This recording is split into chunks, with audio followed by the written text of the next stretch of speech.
يا شباب، إن شاء الله النهاردة في المحاضرة التانية معانا هنتكلم عن البروموت انجينيرنج أو هندسة الأوامر.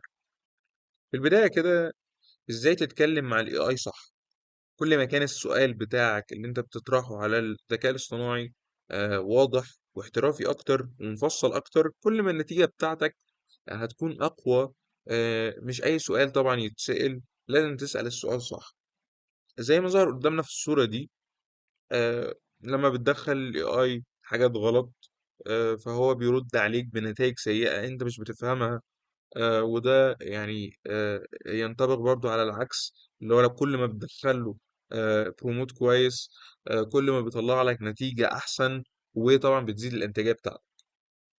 حلو جدا. خطوات البروموتنج في حاجتين مهمين قوي لازم تعرفهم: الباد بروموت والجود بروموت. في البداية الباد بروموت اللي هو الأمر السيء اللي أنت بتديه لل AI، يعني الكلام العام، الحاجات اللي هي ما بتبقاش واضحة قوي. يعني مثلا هنا انت كاتب tell me about solar energy، انت بتقول له كلمني عن السولار بس كده، بشكل عام. لكن لما تيجي للجور بروموت اللي هو احنا المفروض نطبقه بشكل عملي، كاتب لك ايه: analyze the impact of the solar energy on the local economy in South Africa from 2010 to 2020. هنا بيقول لك يعني حلل التأثير السولار على الاقتصاد المحلي لجنوب أفريقيا من الفترة الزمنية كذا لكذا. يعني هنا فصل لك بشكل كبير هو عايز ايه بالظبط، وحدد لك الفترة، وأمرك تحلل، وقال لك إن هو عايز يعرف التأثير، كل الكلام الجميل ده. لكن هنا لما تبص على الباد بروموت، فانت بتبص اللي هو بيقول لك كلمني بس عن السولر، ما كلمكش او ما حددلكش فترة زمنية، ما حددلكش هو عايز ايه بالظبط. ما حددلكش يعني هو بيتكلم عن ايه بالظبط. وده بالظبط الفرق ما بين الباد بروموت والجود بروموت، الامر السيء والامر الجيد. حلو. البروموتنج، اعمل الصح. يعني اعمل ايه برضه؟ اعمل الصح يا صديقي، اعمل الصح. هنعرف ايه الصح مع بعض، ما تقلقش وهتبكي. ازاي اكتب بروموت صح؟ في 6 نقاط كده يعني مهمين هتحتاجهم. اول حاجه البيرسونال، الشخصيه. قول له يكتب كانه مين: خبير مثلا ذكاء اصطناعي، خبير لينكد ان، مدرب سوفت سكيلز، صديق ليك، اخوك، كل الكلام الجميل ده. طيب الفورمات بتاعه، التنسيق، عايز الرد يوصلك ازاي: نص، جدول، بوينتس معينة، نقاط، بطريقة ترتيب معينة، التون بتاعه او النبرة. تحدد الاسلوب رسمي لو انت بتتعامل مثلا مع السي او بتاعك، او بسيط بشكل لذيذ كده لو انت يعني بتتعامل مع حد تعليمه بسيط مثلا. ودي لو انت بتتعامل مع صديقك او حاجة بشكل لذيذ. برضو ممكن هنا تحط اللي هو فكرة اللي هو اللهجات المصرية بقى واللهجة التونسية. حلو جدا. معاك برضو حتة التاسك هنا مثلا، ابدأ بفعل واضح. حلل مثلا زي ما قلنا: analyze، اشرح، انشئ، كل الكلام الجميل ده. انت عايز ايه بالظبط منه؟ يعني انت عايزه مثلا يشرح لك نقطة معينة كأنك طفل عندك 7 سنين، ودي يعني ده بروموت كويس قوي. الكونتكست، السياق ده مهم جدا. ادي خلفيه تساعد الاي اي يفهم انت عايز ايه بالظبط. يعني مثلا انا دلوقتي ماشي في الطريق، رجلي ورمت بعد ما خبطت في حجر معين، تمام؟ فهحكي للاي اي انه حصل معايا كذا كذا كذا كذا كذا، اتصرف ازاي؟ هيقترح عليك بقى يقول لك انه بناء على السياق اللي انت كاتبه ده، الكونتكست، انه ممكن يكون عندك مثلا شرخ مثلا، يكون عندك مشكلة مثلا في القدم نفسها. هيحكي لك بقى الاكزامبلز، الامثله. وريه مثال يوضح شكل الرد اللي في بالك يعني. مثلا عندك اللي هو صوره معينه انت عايز يعمل زيها، بس بوشك انت، فتوريها له تحطها له معاك. حلو جدا. عندك اللي هو هنا بشكل لذيذ التاسك، الكونتكست، ودول اهم تو بوينتس لازم تبقى فاهم يعني. بعد كده البيرسونا اللي هو خبير او لا، الاكزامبل، بعد كده التون، الفورمات. حلو. حلو قوي، دول 6 نقاط لازم تبقى مدركهم يعني. اول حاجة معانا اللي هي التاسك، دي حاجة اساسية جدا جدا جدا. فعل واضح بلس هدف واضح. بمعنى ممكن هنا الاكزامبل الموجود قدامنا بيقول لك اكتب لي خطاب تقديم لوظيفة مدير مشروعات في شركة جوجل مثلا. حلو جدا. حلل لي مثلا ايه تأثير فيسبوك في سنة مثلا 2001. حلل لي مثلا مش عارف الجملة دي او البوينتس دي، هل هي ليها علاقة بالسعادة ولا الحزن. اعمل لي كذا، اكتب لي كود، طور لي مش عارف ايه، آه، اكتب لي مقال معين، ارسم لي صورة، اعمل لي فيديو. ده التاسك بشكل بسيط كده. حلو جدا. الكونتكست وده برضو اساسي جدا جدا جدا جدا زي ما اتكلمنا. بيفرق في جودة الإجابة ودقتها. معلومات كافية، خلفية، بلس مناسبة، بلس بدون تشويش. ماشي، حلو جدا. في مثال موجود عندنا تحت كده بيقول لك ايه: انا مدير مشروع مبتدئ، عندي خبرة في البرمجة وبتقدم لوظيفة بتقدر الابتكار والدقة. السر معلومات كافية من غير رغي زيادة. بمعنى ممكن نبص لمثال لذيذ كده. تخيل معايا ان انت يعني حصل لك مثلا يعني تطور مثلا في الشغل بتاعك وكده، فانت عايز تعرف التطور ده حصل بسبب ايه. فانت هتحكي له مثلا ان انا كنت بشتغل كل يوم بشكل دقيق وبعمل مش عارف التاسكات بتاعتي بشكل كويس، ومش عارف معايا زميلي برضو كان كذا، بس هو اتطور بشكل اكتر مني. فانت عايز تعرف السبب مثلا او كده يعني. فالسياق ده إن انت بتحكي له الحدوته اللي حواليك، اللي انت عايزه يعني يحل لك المشكله بناء عليها يعني. مثلا عندك بيانات في الشركه، انت شايف ان هي عايزه تتحلل او حاجه، فهتحط له السياق بتاع البيانات دي. احنا عايزين نستخدم البيانات دي مثلا علشان نبيع بشكل اكتر، عايزين نستخدم البيانات دي علشان نطور المنتج بتاعنا مثلا، وهكذا. برضو مثلا معانا سوبر ماركت معين في مشكلة، إنه المبيعات قلت خلال الشهرين اللي فاتوا، فهتجيب له البيانات بتاعت المبيعات وكده، وتقول له السياق اللي حصل فيه. مثلا المدارس وقفت خلال الشهرين دول، فالمبيعات قلت بتاعت الحلويات، فالمبيعات بشكل عام في المحل قلت. الموضوع ده مهم جدا، اللي هو السياق أساسي جدا جدا جدا معانا. حلو جدا. البيرسونال مهمة، بتحدد أسلوب الإجابة ولغتها. بمعنى أنت هنا بتحدد الدور، يعني مثلا خبير توظيف على لينكد إن، اكتب الرد مثلا كأنك خبير توظيفي، ده المثال اللي احنا كاتبينه. آه، مثلا اعتبر نفسك خبير تطور مهني، خبير سوفت سكيلز، مدرب ذكاء اصطناعي، مدرب سوفت سكيلز. مثلا اعتبر نفسك سوفت وير انجينير، اعتبر نفسك مش عارف كذا، اعتبر نفسك كذا، اعتبر نفسك كذا. هي مهمة وبتحسن البروموت جدا بشكل كبير يعني.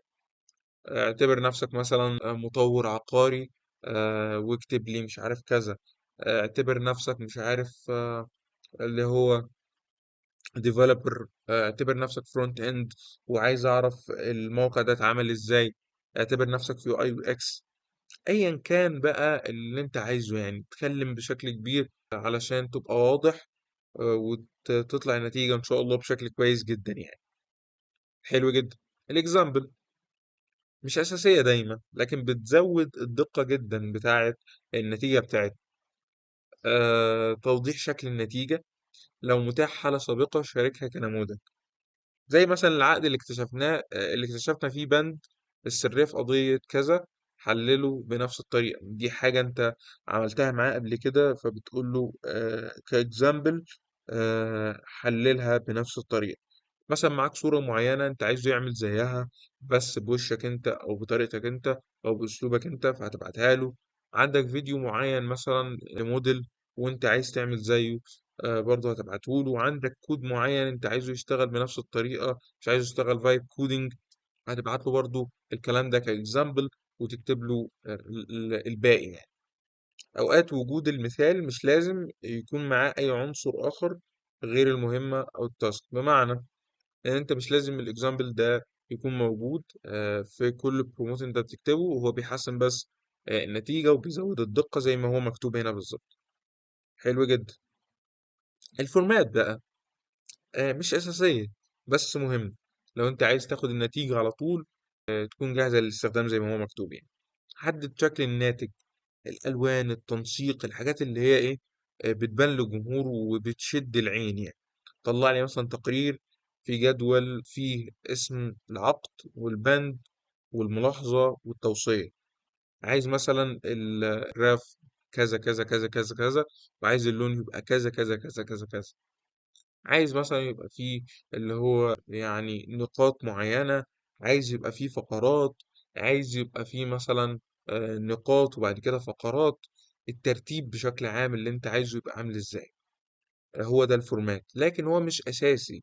لكن عشان الناتج يطلع جاهز وتقدر تحط مثلا بوست على لينكد إن بشكل احترافي وجاهز. مثلا أنت عايزه ينزل لك بوست على فيسبوك لشركة معينة، فأنت هتقول له مثلا عايز التنسيق يبقى في شكل نقاط علشان يشد الجمهور مثلا، أو في شكل نقاط بعد كده فقرة ويشد الجمهور. حلو جدا. التون بقى مش أساسية لكنها مهمة في المستندات الرسمية. حدد الأسلوب المناسبة بلس بدون تشويش. تمام، حلو جدا. مثلا أنت عايز تصيغ زي ما مكتوب هنا صياغة خطاب بنبرة رسمية ومحايدة. دلوقتي أنت بتكلم مثلا صاحبك، عايز تبعت له رسالة إن هو مثلا نجح في الثانوية العامة مثلا، فهتكتب له الرسالة بشكل ودي. ده التون. طيب انا عايز دلوقتي اكلم السي او بتاعي انه في مشكله معينه، انا حصل عليا ظلم في نقطه معينه، او المدير المباشر بتاعي، فهبعت له الخطاب بشكل رسمي، ما ينفعش ابعته له بشكل ودي.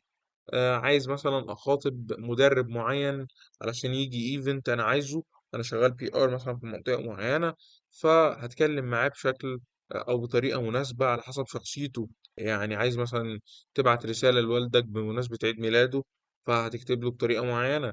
عايز تبعت لاخوك برضه هتكتب له بصوره معينه. عايز تبعت لحد انت بتشتغل معاه بشكل رسمي هتبعت بطريقه معينه. حلو جدا. بعد كده معانا اللي هو الاكزامبل. تمام، احنا كده فهمنا النقاط بشكل كامل. دي واحدة كده نبص عليهم. أول حاجة التاسك، طبعا احنا فهمنا التاسك اللي هو مثلا حلل. بعد كده معاك اللي هو الكونتكست، السياق.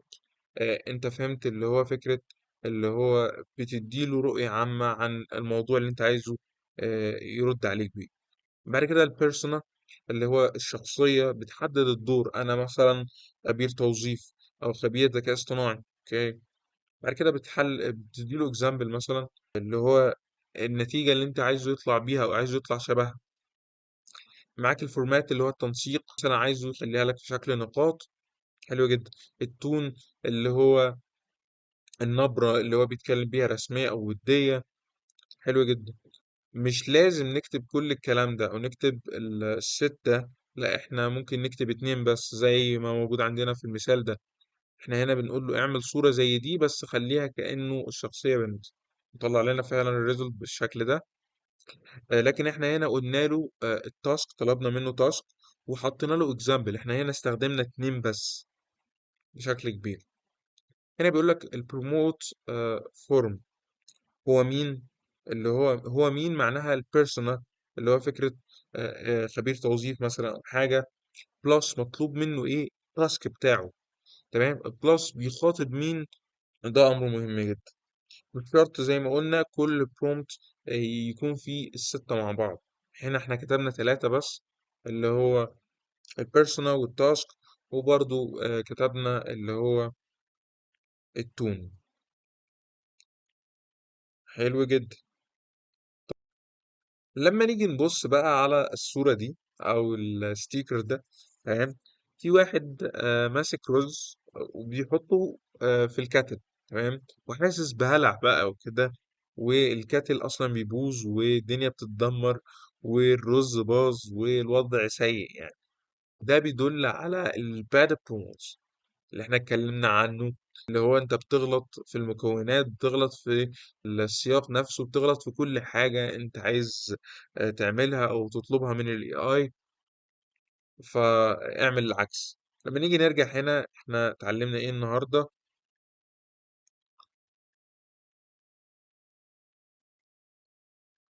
اتعلمنا الفرق ما بين الباد بروموت والجود بروموت، الاي اي ازاي ممكن تتكلم معاه بشكل صح. واتكلمنا عن الست نقاط اللي موجودين في البروموت. وقلنا ان احنا مش لازم نكتب الستة بشكل عام. حلو جدا. وجبنا برضو اللي هو حتة آه دي واحدة. اعمل الصح، خطوات البروموتنج، اعمل الصح يا صديقي. يعني اعمل ايه؟ اعمل اللي قلت لك عليه بقى، ما تنساش الكلمة دي ابدا. طبعا اتكلمنا عن اكزامبل معين، واتكلمنا عن البروموت فورمات، وان احنا مش لازم ابدا ان احنا نستخدم الستة في كل بروموت احنا بنكتبه. احنا ممكن نستخدم اتنين بس او تلاتة بس حسب السياق. حلو جدا. اي سؤال عندك بقى ابعت لنا على الايميل او ابعت لنا على لينكد ان، وان شاء الله هنجاوبك.